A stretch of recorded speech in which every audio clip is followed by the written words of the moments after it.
আরেকটা ভিডিওতে আমি দেখাতে চাইছি আমাদের নিজেদেরই বাদাম বাড়িতে কী অবস্থা হয়েছে বাদাম গাছে।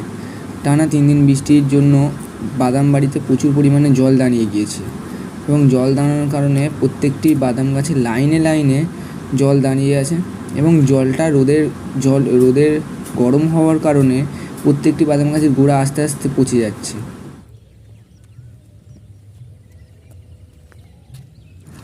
আপনাদের দেখানোর চেষ্টা করছি কয়েকটা বাদাম গাছ কেমন রাস্তা যেখানে জল জমে আছে কেমন মরে যাচ্ছে আস্তে আস্তে, এবং আরও ওদিকে আছে জল না হওয়ার কারণে আমি নামছি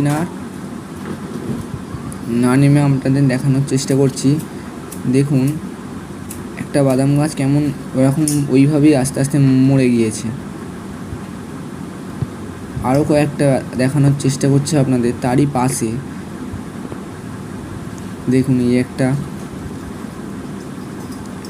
এবং গোটা বাদাম বাড়িটাই এরকম অবস্থা হয়েছে এবং আরও আশেপাশের বাদাম গাছ এরকম অবস্থা হয়েছে অন্য কাকা জেঠুদের জমিতে।